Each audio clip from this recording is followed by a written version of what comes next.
KSRTC ഡ്രൈവറെ മർദ്ദിച്ച കേസിൽ മുൻ മേയർ ആര്യ രാജേന്ദ്രനും സച്ചിൻ ദേവ് MLAയ്ക്കും നോട്ടീസ്. ഇനി അതിൽ പിടിച്ചാടോ ഈ കൃഷ്ണമൂർത്തി കളിക്കാൻ പോകുന്നത്? കുറ്റപത്രത്തിൽ നിന്ന് ഒഴിവാക്കിയതിനെതിരെ ഡ്രൈവർ യദു നൽകിയ പരാതിയിലാണ് ഇരുവർക്കും notice. Thiruvananthapuram first class magistrate കോടതിയുടേതാണ് നടപടി. വേണ്ടി വന്നാൽ ഒരു കലാപം തന്നെ ഇവിടെ പൊട്ടി പുറപ്പെട്ടേക്കാം.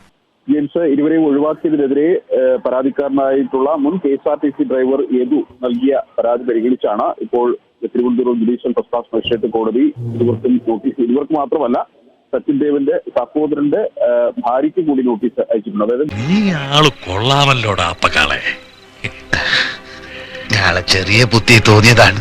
ഈ അടുത്ത മാസം 21-ാം തീയതി നേരിട്ടോ അഭിഭാഷകൻ മുഖേനയോ കൃത്യമായി തന്നെ കോടതിയിൽ ഇതിനുള്ള മറുപടി നൽകണം എന്നുള്ളതാണ് പ്രധാനപ്പെട്ട ആവശ്യം. എടോ, എനിക്കിത് പൊത്തരിയൊന്നുമില്ല, അത്ര നല്ല മനസ്സും എനിക്കില്ല. വഴിയാൻ വേണ്ടാം കണ്ട വഴിവിട്ട് എന്ത് പ്രവർത്തിയും ഞാൻ ചെയ്യും. ഡ്രൈവറെ ആക്രമിച്ചു എന്നുള്ള പരാതി നിലനിൽക്കുന്നത് വലിയ വിവാദമായ ഒരു സാഹചര്യം കൂടിയുണ്ട്.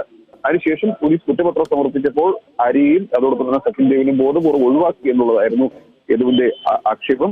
പുതിയ പിള്ളേരാണേ എച്ചിത്തരം മാത്രമേ കണ്ട് ശീലിച്ചിട്ടുള്ളൂ. പറഞ്ഞിട്ട് കാര്യം എന്താ? ആ ആക്ഷേപം ഹർജി പരിഗണിച്ചാണ് ഇപ്പോൾ കോടതി ഇവർക്ക് നോട്ടീസ് അയച്ചിരിക്കുന്നത്. ദൈവമായിട്ടാണ് നിന്നെ എന്റെ മുന്നിൽ എത്തിച്ചത്. പെരുമാറിക്കോ, ഇതുപോലെ ഒന്നിനും എനിക്ക് കിട്ടില്ല. കൈത്തരിപ്പ് തീർത്തോ? എല്ലാവർക്കും സന്തോഷമായല്ലോ. എനിക്ക് സന്തോഷമായി. എല്ലാവർക്കും പിരിഞ്ഞു പോവാം.